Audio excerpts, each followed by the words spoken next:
Morning students, आज हम exercise 5.2 के कुछ और क्वेश्चन डिस्कस करेंगे। देखो ये क्वेश्चन नंबर 6 है। Check whether -150 is a term of the AP 11 8 5 2 and so on.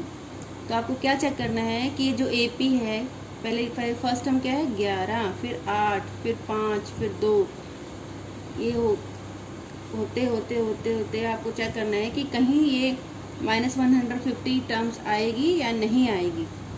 ठीक है, तो इसको चेक करना है आपको। जैसे यहाँ पर 5 है, 5 इसकी टर्म है ना, थर्ड टर्म है। जैसे 2 है, इस AP की टर्म है 2, कौन से नंबर पे, फोर्थ नंबर पे। तो ऐसे ही चेक करना है -150 इसकी टर्म है या नहीं है।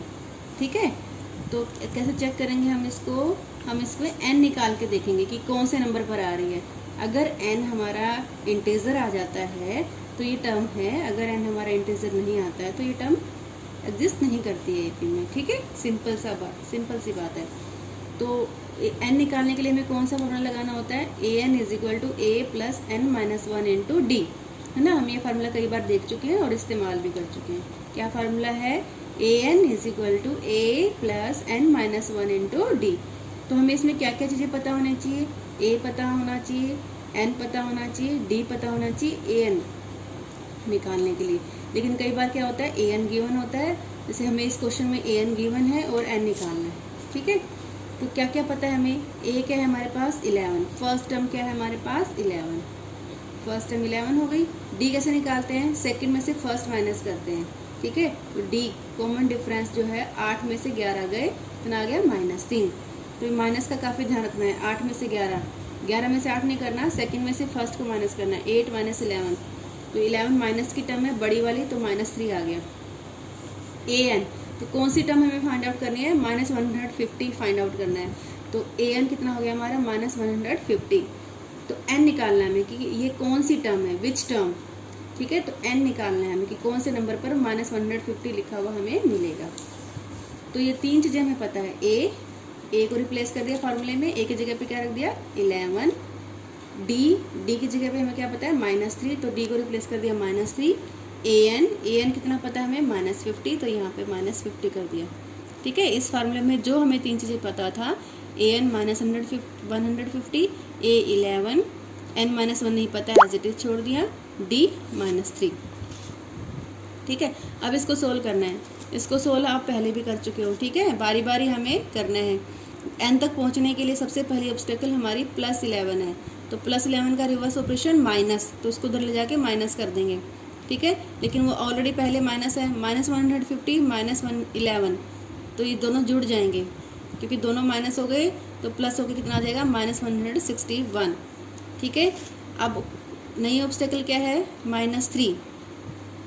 11 को तो हमने वहाँ पहुँचा दिया, अब कौन क्या है -3 × में है ये। ठीक है, कौन सा ऑपरेशन है -3 का, मल्टीप्लिकेशन। तो मल्टीप्लिकेशन का रिवर्स क्या होता है, डिवाइड। तो -3 से जब हम डिवाइड करेंगे तब ये -3 हट जाएगा। ठीक है, तो ये -3 इसका मल्टीप्लिकेशन का रिवर्स ऑपरेशन क्या करेंगे, -3 से डिवाइड कर देंगे। तो -3 से डिवाइड करेंगे तो माइनस माइनस तो कट जाएगा, माइनस माइनस तो बैलेंस हो गया। 3 से इसको डिवाइड करेंगे, 3 × 5 = 15। ठीक है, तो इसको डिवाइड करके आपका आ जाएगा 11 बच गया, 3 × 3 = 9 और फिर 3 × 6 = 18, 53 पॉइंट समथिंग आ जाएगा। ठीक है, तो डिवाइड करके देख लेना आप। और इधर है n - 1, फिर क्या करना है, इस -1 को उधर ले जाना है, ऐड हो जाएगा। तो 53.6 में +1 करेंगे 54.6 आ जाएगा। ठीक है, तो ये इंटीजर नहीं आया है, it is not an natural number. Integer नहीं है, नेचुरल नंबर नहीं है।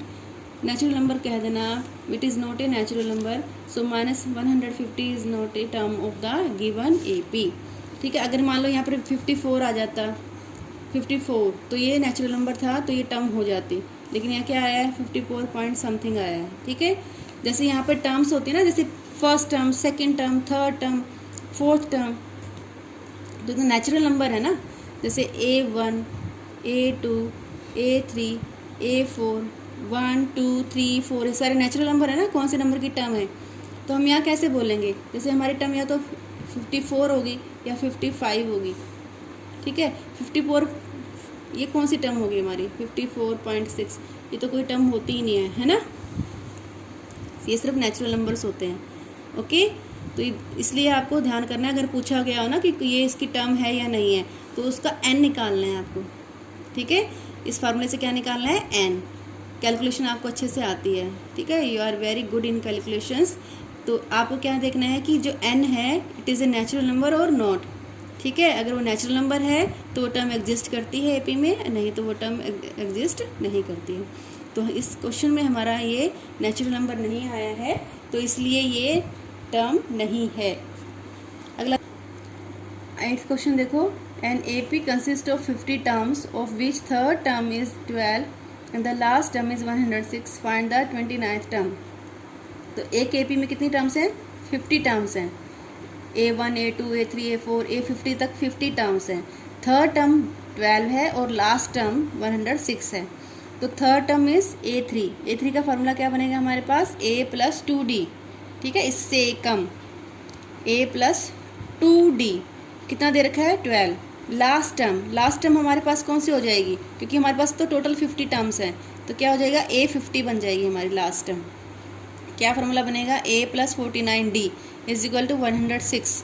ठीक है, तो ये इस टाइप के क्वेश्चंस भी हम पहले सोल्व कर चुके हैं। तो ये 2 लीनियर इक्वेशंस बन गई हमारी। थर्ड चैप्टर में हमने सीखा है इनको सोल्व करना। ठीक है, एलिमिनेशन मेथड से और सब्स्टिट्यूशन मेथड से और क्रॉस मल्टीप्लिकेशन से, है ना। तो इसमें हम एलिमिनेशन मेथड से सोल्व करेंगे। 2 इक्वेशन है हमारे पास linear equation, A + 2D = 12, A + 49D = 106। इन दोनों को माइनस कर देंगे हम ताकि A कैंसिल हो जाए। देखो अब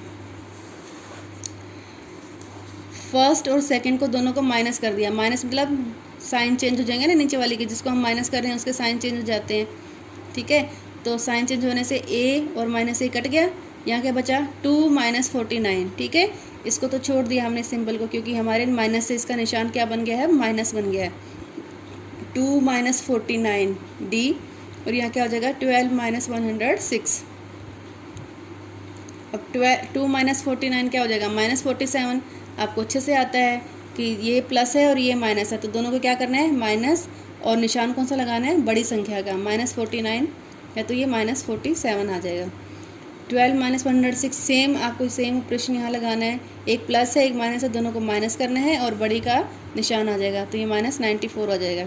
अब माइनस को दोनों साइड से बैलेंस कर दो। अब ये 47 जो इंटू में है, ठीक है, तो दोनों साइड 47 से डिवाइड कर लेंगे, तो ये तो 1 बन जाएगा। और यहाँ पर क्या आ जाएगा, 94/47 कितना आ जाएगा, 2। ये कट जाएगा 2 के टेबल से। ठीक है, 47 2 = 94, तो D कितना आ गया आपके पास, 2 आ गया। ओके, अब ये D2 जो है ये फर्स्ट इक्वेशन में रखना है आपको, यहाँ रख देना है। यहाँ पे भी रखने से आ जाएगा, किसी में भी रख लो आप, लेकिन जो आपको इजी पड़ता है उसमें रख लेना। ठीक है, यहाँ D रख देंगे, D की वैल्यू यहाँ रख देंगे 2, तो A निकल आएगा। ठीक है, तो क्या हो जाएगा, A + 2 × 2 = 12, 2 × 2 4, तो 4 ये प्लस है, उधर जाके क्या हो जाएगा, माइनस। ठीक है, तो 12 - 4 कितना होता है, 8। तो हमारे पास अब A भी आ गया और D भी आ गया। 2 चीज़ें चाहिए होती है ना हमें, कोई भी टर्म निकालने के लिए हमें 2 चीज़ें चाहिए होती हैं, A और D। तो A 8 आ गया, D 2 आ गया। तो अब हमें पूछा क्या है, 29th टर्म पूछी है, A 29th टर्म पूछी है, तो उसका हम फार्मूला देखेंगे क्या बनता है। उसका फार्मूला बन गया A + 28D। ठीक है, किसी भी टर्म का यही फार्मूला होता है ना, A + n - 1D। यहाँ 29 है तो उससे एक कम क्या हो जाएगा, 28। 29 में से 1 गया, 28 हो गया। ओके, तो यहाँ पर A की वैल्यू क्या होगी, 8, ये 28, और D की वैल्यू क्या है, 2। ठीक है, तो 28 2 = 56, 56 + 8 64। तो कौन सी टर्म आ गई है, ये 29th टर्म। क्या टर्म है, 64। ठीक है, तो ज़्यादातर क्वेश्चंस आपको इसी पैटर्न से करने हैं, जो गिवन हो ना उसका फार्मूला लिख लो और उनको सोल्व कर लो। सोल्व करने से आपको क्या चीज़ें मिल जाएंगी, आपको मिल जाएगा A और D।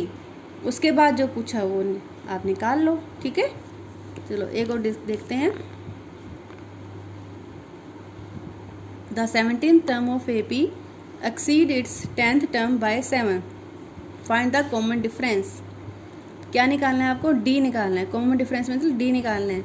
और गिवन क्या है, 17th term exceed it's 10th term by 7। मतलब जो 17th टर्म है 10th टर्म से 7 ज़्यादा है। ठीक है, तो 17th term minus 10th term is equal to 7, ये गिवन है हमें, क्योंकि 17th टर्म्स 10th टर्म से 7 ज़्यादा है, तो इन दोनों को माइनस करेंगे तो क्या आएगा हमारे पास आंसर, 7 आएगा आंसर। ठीक है, तो ये हमें गिवन है A17 minus A10 is equal to 7।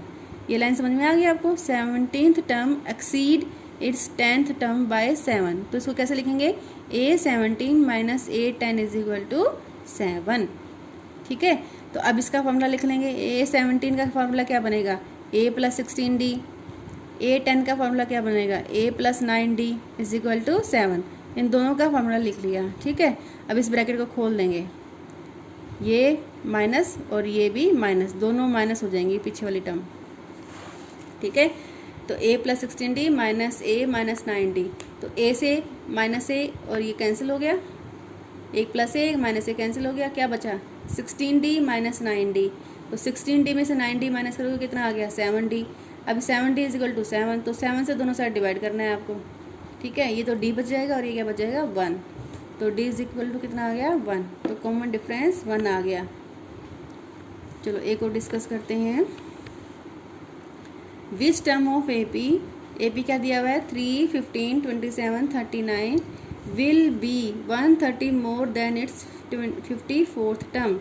तो पूछा कि कौन सी टर्म इसकी 54th टर्म से एक 132 ज़्यादा है।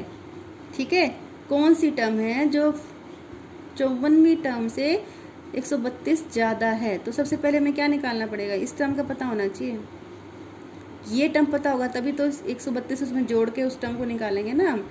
तो पहले हमें ये टर्म पता होना चाहिए। ठीक है, तो पहले हम ये टर्म निकालेंगे, कौन सी 54th टर्म। इसको निकालने के लिए हमें दो चीज़ें पता होनी चाहिए, A और D। तो A क्या है हमारे पास 3, फर्स्ट टर्म क्या है 3, और D कैसे निकालते हैं, सेकंड में से फर्स्ट माइनस कर देते हैं, है ना। तो 15 माइनस 3 क्या हो गया 12 हो गया। तो अब हम आराम से 54th टर्म निकाल सकते हैं। इसका फार्मूला क्या बनेगा, A प्लस 53D बन जाएगा। हर टर्म का यही फार्मूला बनता है ना, उससे एक कम D जोड़ देते हैं, A प्लस 53D। A की वैल्यू 3, D की वैल्यू 12। ठीक है, तो इनको आप सोल्व करेंगे तो 53 इंटू 12 की मल्टीप्लिकेशन होगी 636, 3 जोड़ के आपकी टर्म आ गई 639। ठीक है, तो 54th टर्म तो हमारी आ गई है 639। अब हमें क्या करना है, 130 मोर, इससे 132 मोर लेना है, 132 मोर, तो इसमें ऐड कर देंगे 132, तो क्या है टर्म 771। तो हमें पता लगाना है कि 771 टर्म्स कौन से नंबर पर है। तो क्या निकालना है हमें, n निकालना है। तो an तो हमारा ये हो गया। ठीक है, टर्म तो हमारी मिल गई ना, हमें क्या मिली है 771, लेकिन ये कौन से नंबर पर है n निकालना है हमें। ठीक है, विच टर्म मतलब n, तो वही फॉर्मूला लगाएंगे हम सिंपल सा, an is equal to a plus n minus 1d। an कितना है 771, a कितना है 3 है, d कितना है 12 है। इसको सेम पैटर्न से सोल्व कर लेंगे। पहले 3 माइनस करेंगे यहाँ ले जाके, 3 माइनस करने से आ गया 768, फिर 12 से डिवाइड करेंगे, डिवाइड करके हमारा आ गया है 64, फिर 1 को प्लस कर लेंगे। ठीक है, 1 को प्लस करने से हमारा आ गया 65। तो वो 65th टर्म है जो 54th टर्म से 132 मोर है। ओके, तो इसके क्वेश्चंस करने हैं आपको 6 to 11। ओके।